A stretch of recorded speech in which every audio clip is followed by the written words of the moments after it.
Saya ini Indonesia, Muslim Indonesia, sangat mencintai bangsa ini, Pak. Bapak ada di negara Arab, sekaya apapun, sebanyak apapun harta sampian tidak bisa membangun masjid sembarangan, harus atas izin kerajaan. Yang paling dekat di Malaysia, saya sering bolak-balik Malaysia, sering menyampaikan kajian Islam di Malaysia. Di Malaysia itu sekaya apapun sampean nggak bisa sembarangan bikin pesantren, nggak gampang-gampang bikin masjid, semuanya itu urusan negara. Lah Indonesia, Pak, terserah. Saya di Malaysia pengajian dibatasi waktunya. Saya ceramah di Singapura dibatasi waktunya. Di Indonesia sampai tutup jalan terserah. Yang penting nggak ceramah di tengah jalan, masalah. Inilah kenapa kita tidak berbahagia dengan keindonesiaan. Maka hari ini tadi saya bisik-bisik sama Pak Kades, hari ini kita ini nguri-nguri budaya, Pak. Saya ponoreng Madura di ngodiin barengan mate. Cak pikiran mandeman, Bu. Ada bah mandeman pikirna gelu makin ku andi bini kia. Nguri-nguri budaya itu maksudnya menghidupkan budaya yang mengandung nilai-nilai kebaikan di dalamnya.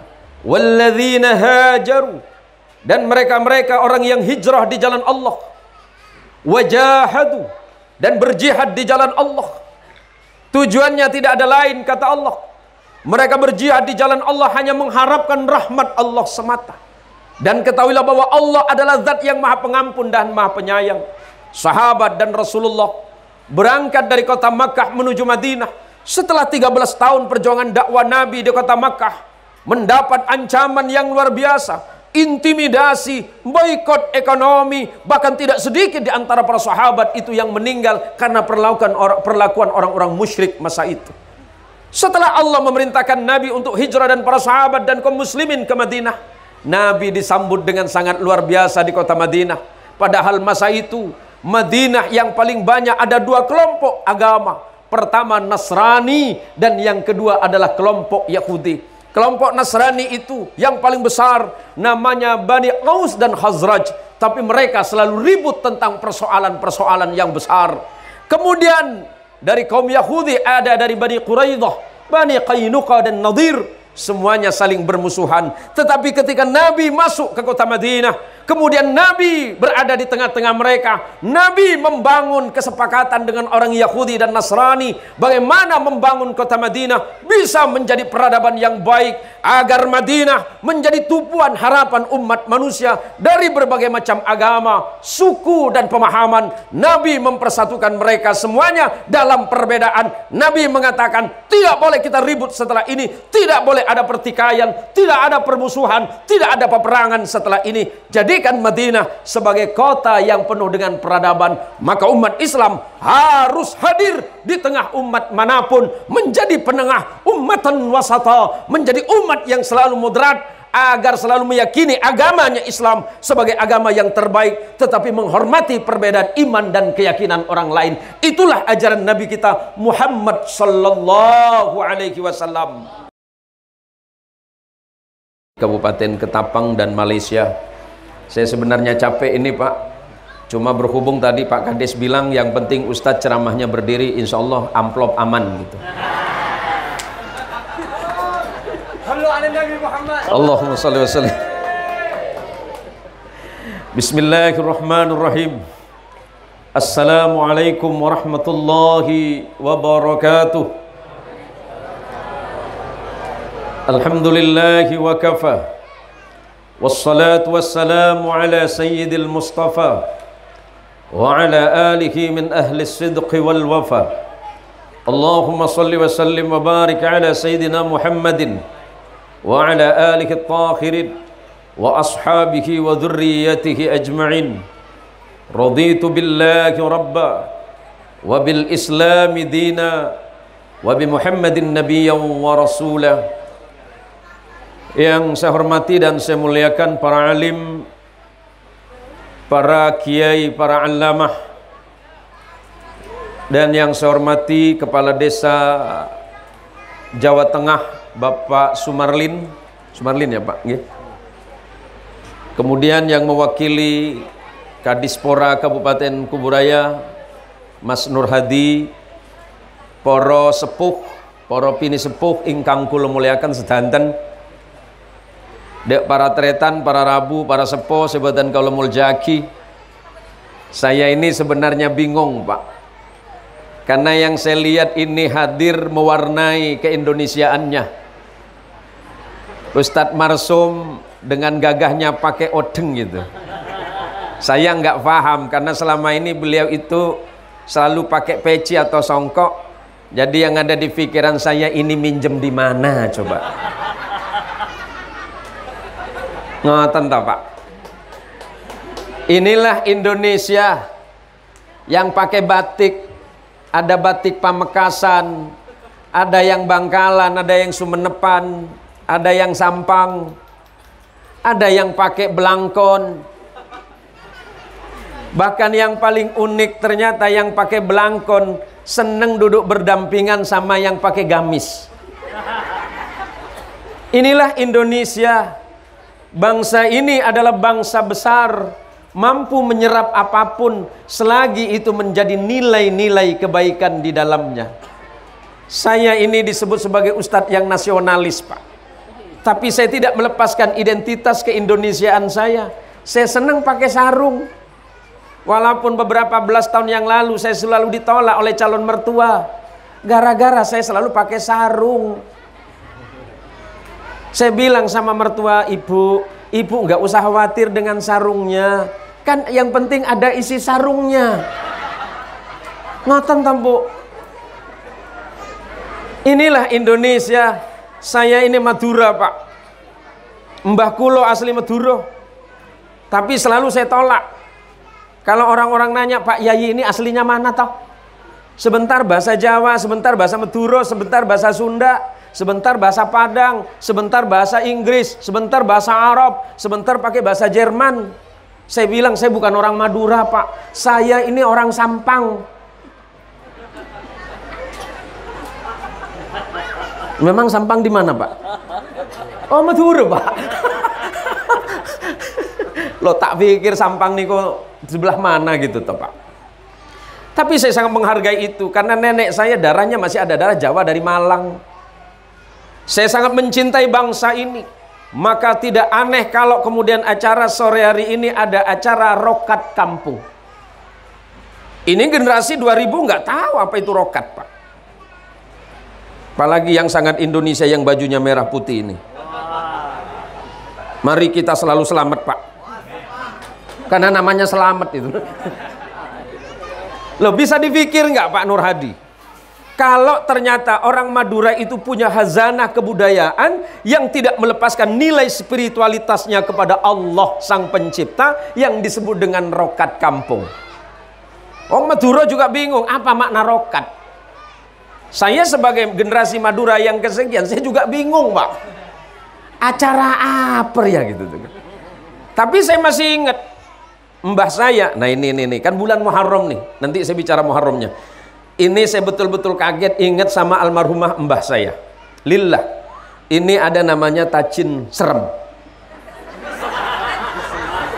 Hah? Sak nore re. Masa ini tacin resem, Pak? Resem itu kan sesuatu yang buruk toh. Tapi kalau serem masuk akal. Karena semua benda masuk di situ. Sejarahnya gimana? Saya tahun 87 itu masuk pesantren Kiai Kemar Haki. Tahun 87 saya dikirim ke Jawa Barat, mondok pesantren. Istirahat tahun 89 saya pulang. Kulo masih sempat menangi terakhir mbah. Sempat ketemu sama mbah. Jadi bahasanya mbah ngoten, Pak. Nah ini saya pakai bahasa Madura saja karena bahasa orang Madura. Cong, dua aki tacin. Lah pikiran saya tacin itu apa, Pak? Tacin itu kan bubur. Tacin itu kan bubur. Itulah hebatnya orang Indonesia, Pak Sumarlin. Kalau orang Eropa yang namanya beras itu ya rice. Beras, rice. Bubur, pur rice. Tapi kalau orang Madura berubah, Pak. Yang masih di sawah disebut padi. Dipanen tetilah as. Berubah sudah, Pak. Ditumbuk keluar jadi padi, jadi beras. Dimasak jadi nasi, terlalu encer jadi tacin. Kemudian yang paling bawah kerak, dijemur jadi nangkinang. Ini budaya, Pak. Loh, pripun toh, Pak? Gimana toh, Pak? Artinya bangsa Indonesia adalah bangsa yang sangat berbahagia dengan keadaannya, maka berbanggalah menjadi Muslim Indonesia. Saya dari tadi sama Mas Darwis itu lirik-lirikan sama yang pakai baju gomboran itu loh. Ari letak mempan perang ada.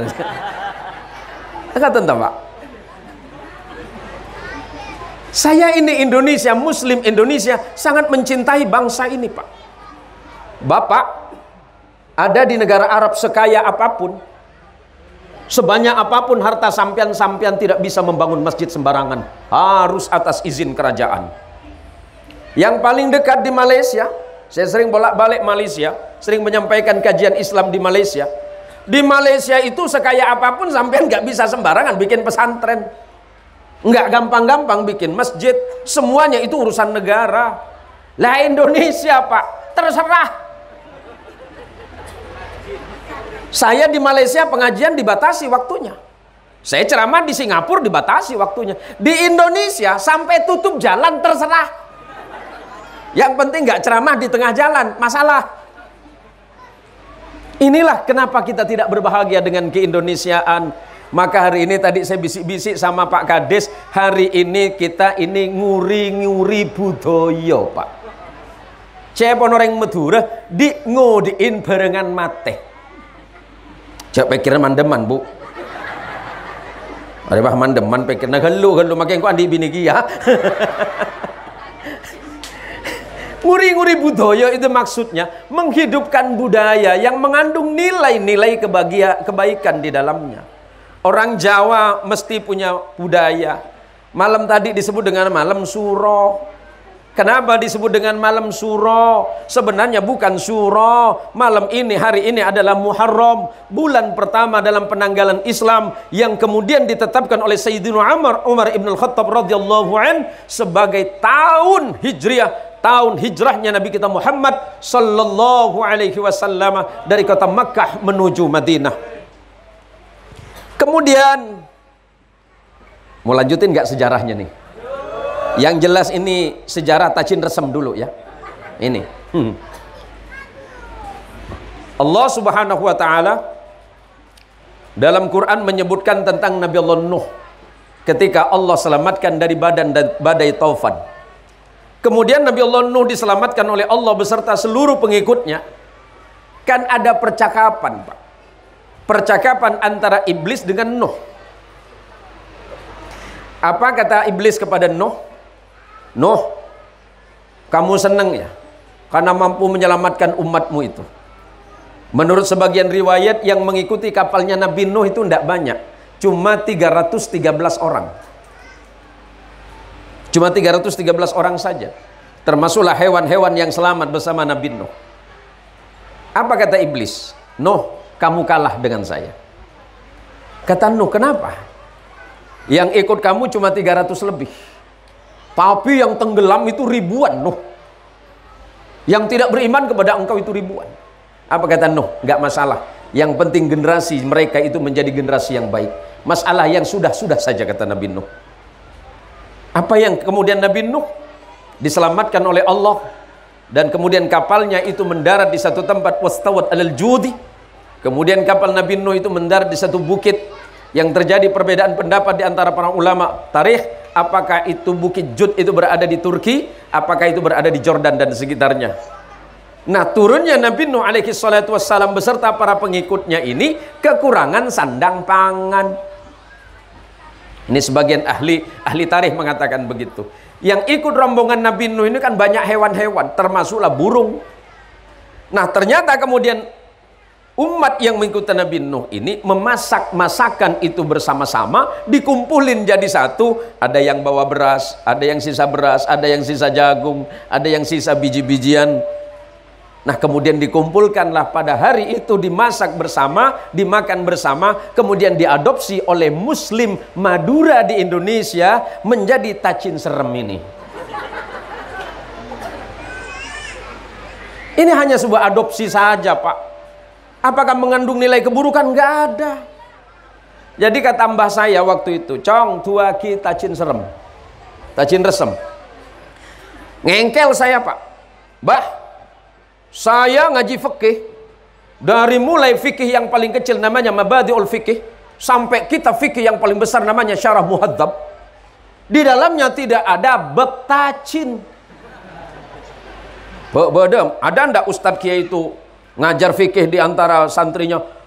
Babul awal, bab yang pertama, babut tacin resem. Ada bab tacin resem. Saya ngengkel sama mbah, "Bah, di dalam kitab itu tidak ada bab tacin." Ngotot mbah saya, "Cong, mun dalam kitab beda tacin, sejelas ke itu petak ning becatar celater, Cong. Marganan cekak di tacin." Mikir saya, paham nggak Pak Sumarlin? Ya mi akhir do tak paham kok. Macam tepeli apa boleh bi orang.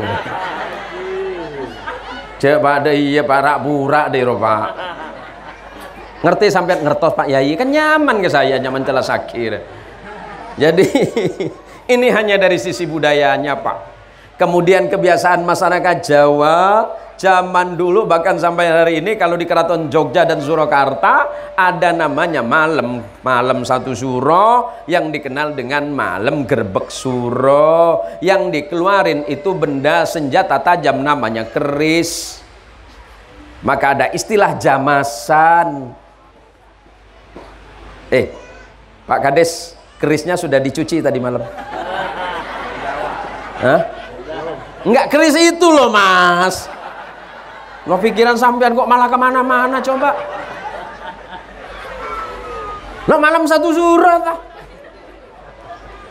Maka kemudian datanglah Kanjeng Sunan mengingatkan, "Jim, mboten nopo-nopo, keris sampean itu monggo dicuci, tapi ingat, keris itu ternyata dalam bahasa Arab mengandung makna haris.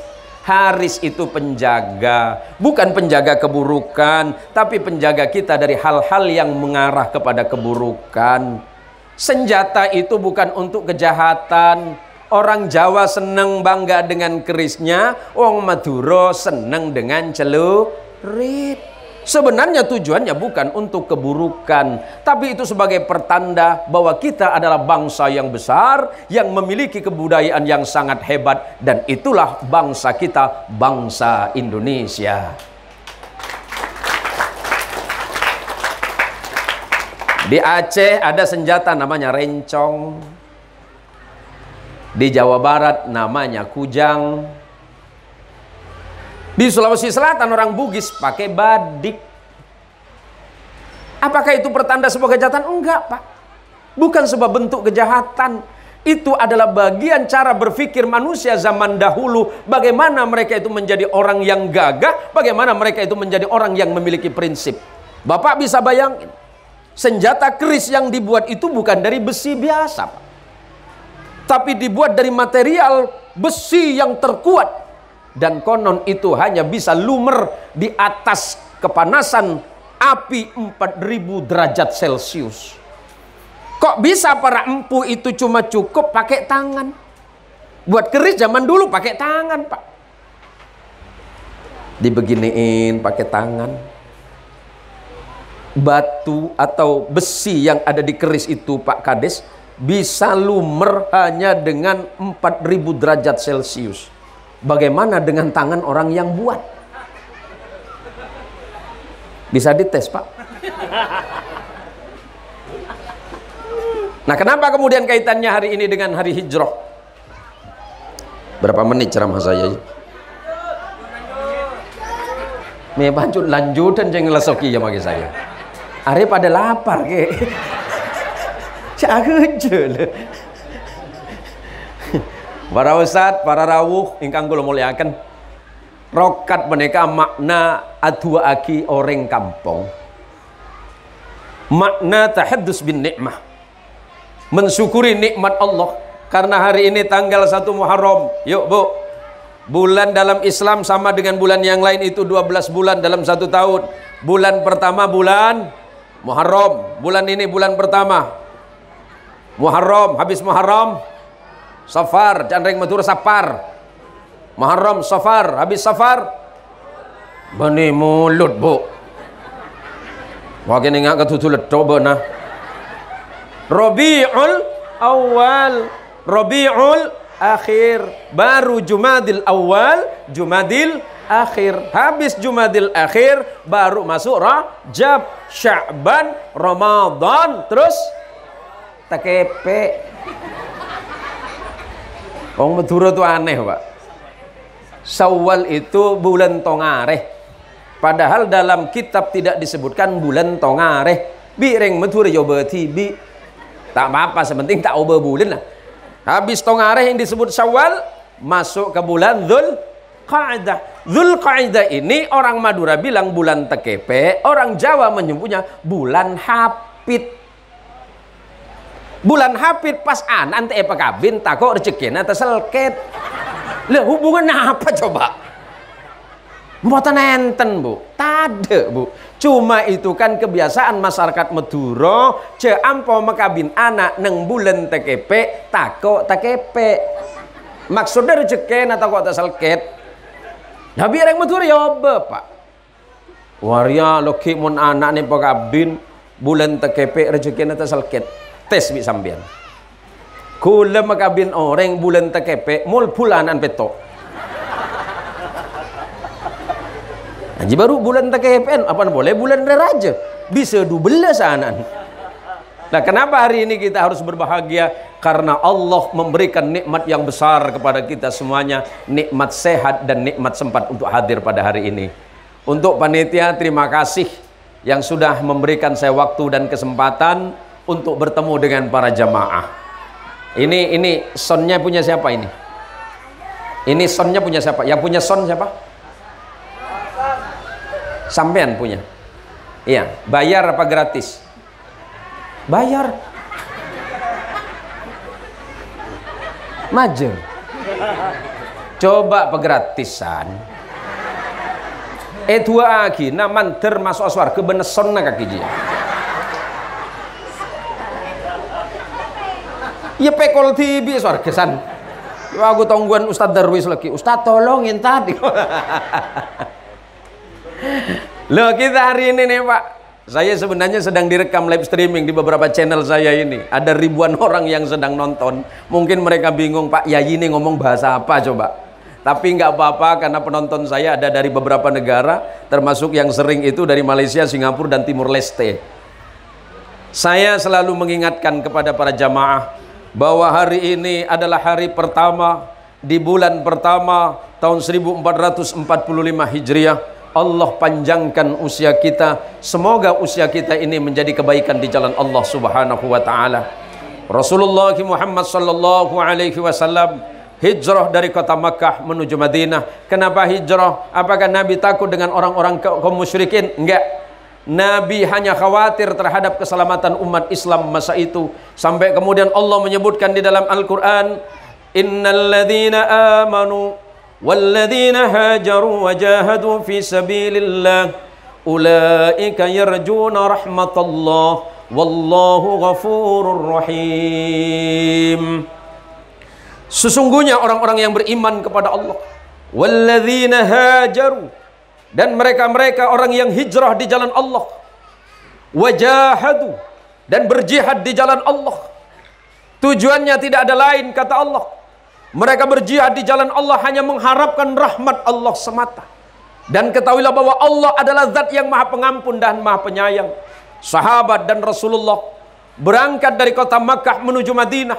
Setelah 13 tahun perjuangan dakwah Nabi di kota Makkah, mendapat ancaman yang luar biasa. Intimidasi, boikot ekonomi, bahkan tidak sedikit di antara para sahabat itu yang meninggal karena perlakuan orang-orang musyrik masa itu.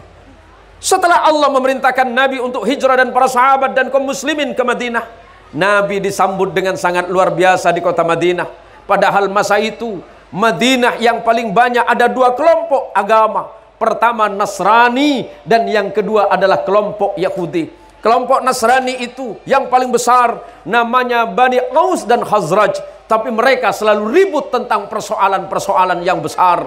Kemudian dari kaum Yahudi ada dari Bani Quraidah, Bani Qainuqa dan Nadir. Semuanya saling bermusuhan. Tetapi ketika Nabi masuk ke kota Madinah, kemudian Nabi berada di tengah-tengah mereka, Nabi membangun kesepakatan dengan orang Yahudi dan Nasrani bagaimana membangun kota Madinah bisa menjadi peradaban yang baik, agar Madinah menjadi tumpuan harapan umat manusia dari berbagai macam agama, suku dan pemahaman. Nabi mempersatukan mereka semuanya dalam perbedaan. Nabi mengatakan tidak boleh kita ribut setelah ini, tidak boleh ada pertikaian, tidak ada permusuhan, tidak ada peperangan setelah ini. Jadikan Madinah sebagai kota yang penuh dengan peradaban. Maka umat Islam harus hadir di tengah umat manapun, menjadi penengah, ummatan wasata, menjadi umat yang selalu moderat, agar selalu meyakini agamanya Islam sebagai agama yang terbaik, tetapi menghormati perbedaan iman dan keyakinan orang lain.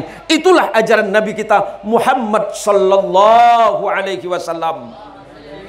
Allahumma sholli ala Muhammad. Mi ngegas Ustaz. Cek panas. Are ngarah yang ku tak panas ya tas.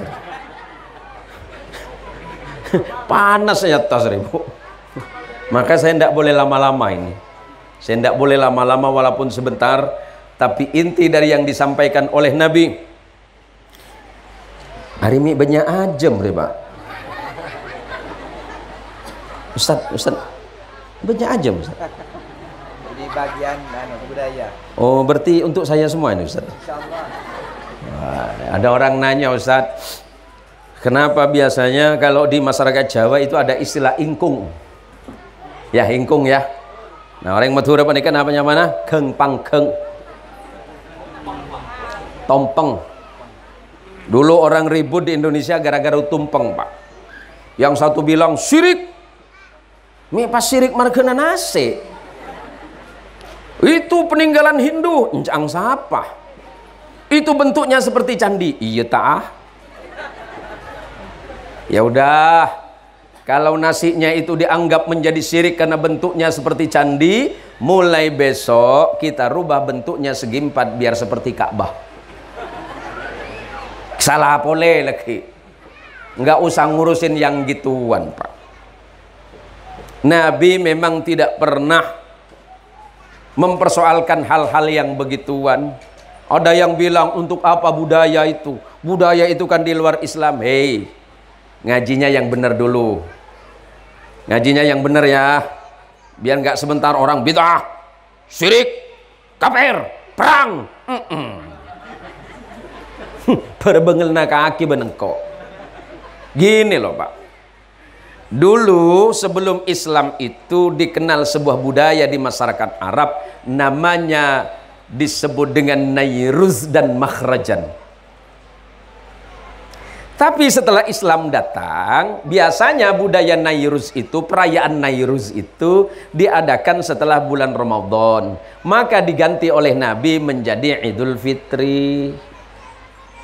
Kebiasaan masyarakat Arab di bulan haji memotong hewan kurban, memotong hewan di acaranya disebut dengan makhrajan. Diganti, dilurusin sama Nabi, tidak lagi menjadi makhrajan tapi jadi Idul Kurban, jadi Idul Adha. Paham Pak? Malah dinoreng tak salah kapi Pak. Si bener din sapa endi? Din tibi, sarki bagi kaget ah. Si ampolaknya lagi noreng Pak. Tanya aki ke lu. Lu Arab kaki mona tua mi de iya. Tadi saya tertarik dengan doanya abah kita itu. Mengawalinya beliau menggunakan ilahi anta maqsudi wa ridaka matlubi a'tini mahabbataka wa ma'rifataka. Ucapan ini dinisbatkan kepada para ulama-ulama tasawuf. Ulama tasawuf itu dalam berdoa kepada Allah, ilahi anta maksudi. Ya Allah, engkau adalah maksud dan tujuanku. Karena kita hidup ini tujuan akhir kita adalah Gusti Allah. Mau seperti apapun hidup kita, keadaan kita hari ini, yang dimintakan Gusti Allah. Kita itu hanya menyeru kepada Allah. Kita hanya bermohon kepada Allah. Setiap apa yang kita lakukan, kita niatkan ibadah, itu tujuannya adalah Allah. Wa ridhaka matlubi. Dan hanya ridhamu semata matlubi yang kami cari, ya Allah. A'tini mahabbataka. Berikan dan karuniakanlah kepada kami mahabbataka, rasa cinta kepadamu, ya Allah. Wa ma'rifataka, dan mengenal akan engkau, ya Allah. Kita hari ini dikumpulkan dalam keadaan sehat walafiat. Saya diundang oleh mencedik saya, Pak Salim. Saya juga bingung dengan konsep Pak Salim ini. So, ceng make kulo podo. Bagaimana sepeniko kiyo.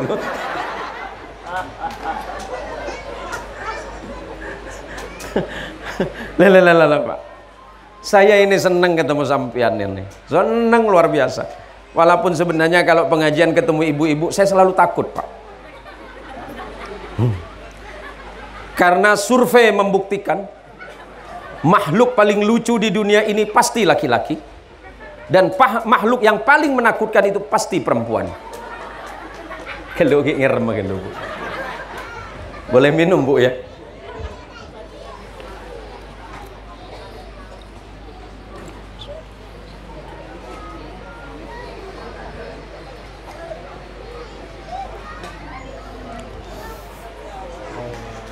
Allahumma sholli ala Muhammad. Ini hanya guyon saja, Bu. Tapi ini serius, Pak. Kalau anak kita nonton itu pasti nonton yang lucu-lucu. Coba saya tanya yang kecil. Upin Ipin itu lucu nggak? Laki apa perempuan? Doraemon lucu nggak? Laki-laki apa perempuan? Naruto laki apa perempuan? Itu yang lucu-lucu. Perempuan. Mak Lampir. Loh, serius kulo nih kalau, Pak. Serius kulo. Mak Lampir. Kuntilanak. Roro Kidul. Nyai Belorong. Nenek Gayung. Suster Ngesot. Menakutkan tidak? Laki apa perempuan? Sepakat. Berarti yang lucu itu laki-laki dan yang menakutkan itu perempuan. Nih Pak Darwis ini pengusaha sukses nih, Pak. Pengusaha sukses. Tapi walaupun banyak duit nggak pernah ngasih sama saya. Saya bingung, wallahi bingung kalau nih. Tapi udah disiapin belum? Mau sehebat laki-laki itu tidak akan menjadi sempurna kehebatannya tanpa doa dari seorang perempuan. Kita ini ada karena seorang perempuan yang bernama ibu. Saya bisa seperti ini tidak ada lain karena doa dari ibu saya. Doa dari guru saya. Dan yang tidak kalah pentingnya adalah dorongan dan semangat dari istri saya. Istri saya selalu saya bawa kemana-mana, Pak. Kamu matang bini kan? Masih nggak teporo perhati nantang bini ya? Ini kaki apa ya? Istri saya di dalam sana, Pak Kades. Ya, istri saya orang Jawa Barat, Pak. Dulu teman saya bilang gini, sampean itu pinter, Gus. Kenapa? Sampean kan Madura. Nah, terus nikah sama Jawa Barat. Iya, maksudnya apa ya? Untuk memperbaiki keturunan. Benih. Karena perempuan Jawa Barat itu selalu lembut, Bu. Iya, kalau ngomong lembut, nyaris tidak terdengar.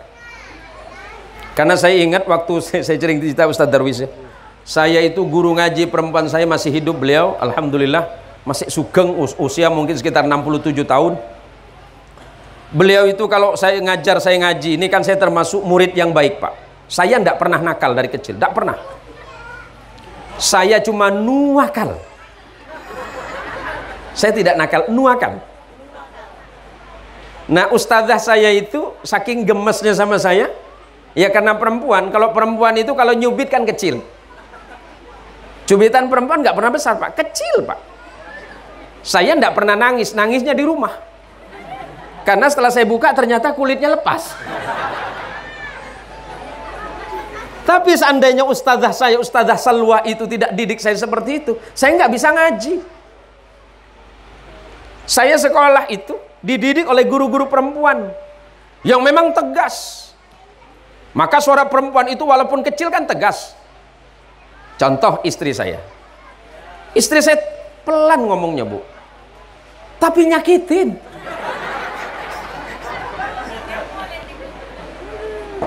Coba, ibu-ibu kalau bapak datang dari tempat kerja yang ditanya apa sama suami? Hah?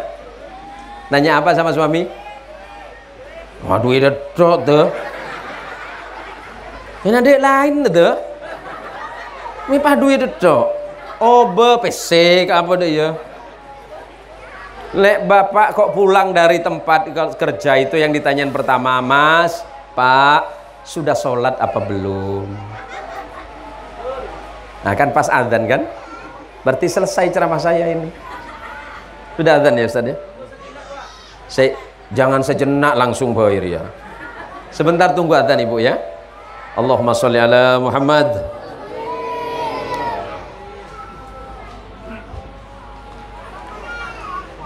Muhammad. Kita lanjut sebentar Ibu ya. Rasulullah Muhammad sallallahu alaihi wasallam ketika berada di Madinah dan kemudian menjadikan Madinah itu kota yang sangat aman, tentram dan damai. Madinah itu dulu namanya bukan Madinah tapi Yathrib.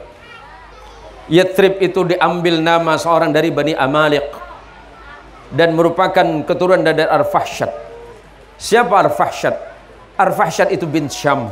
Sam bin Nuh alaihi salam. Nuh bin Lamih. Lamih bin Matusalih. Matusalih bin Nabi Idris. Nabi Idris alaihi salam bin Yarid. Yarid bin Mihlai. Mihlai bin Kinan. Kinan bin Ahnus. Ahnus bin Nabi Sis. Nabi Sis alaihi salam bin Nabi Allah Adam alaihi salam. Ketika Nabi sampai di Madinah, Nabi mempersatukan manusia-manusia yang ada di dalamnya agar menjadikan Madinah sebagai kota yang aman, kota yang tentram, tidak ada kebencian, tidak ada permusuhan, yang ada adalah persahabatan. Ketika Nabi dan orang-orang yang di luar Islam mengadakan perjanjian yang kita kenal dengan perjanjian Madinah, di mana hak-hak orang Islam dijamin, hak orang Yahudi dijamin, hak orang Nasrani dijamin, dan hak-hak mereka penduduk Madinah semuanya dijamin dalam sebuah perjanjian dan tidak boleh ada yang melanggar di dalamnya. Islam silakan menjalankan syariat Islam sesuai dengan hukum-hukum Quran dan hukum Rasulullah sallallahu alaihi wasallam. Orang Yahudi dipersilakan untuk menjalankan hukum-hukumnya sama pun dengan orang-orang Nasrani.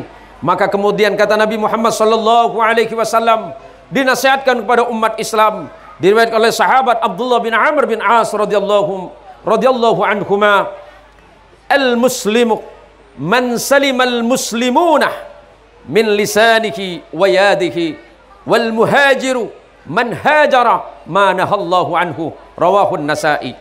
Apa kata Nabi? Muslim yang sesungguhnya adalah orang yang selalu menjaga lidahnya, menjaga tangannya agar tidak menyakiti sesama orang-orang yang Islam. Orang Islam memiliki kewajiban untuk menjaga lidah, menjaga ucapan, menjaga perbuatan, menjaga tindakan agar jangan menyakiti sesama orang-orang beriman. Pun juga kita diajarkan bagaimana menghormati dan menghargai orang lain walaupun orang itu tidak beriman kepada Allah.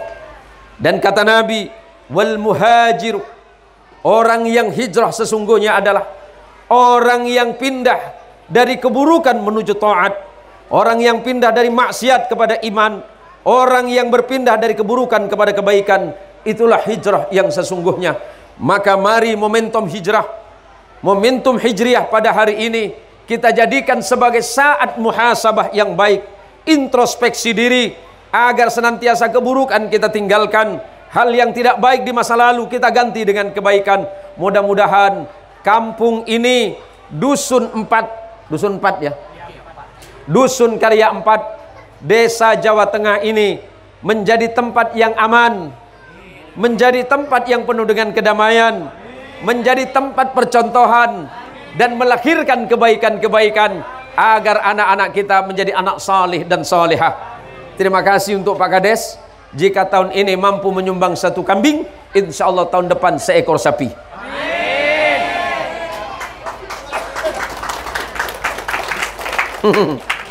Ijak kelopai engkau lah.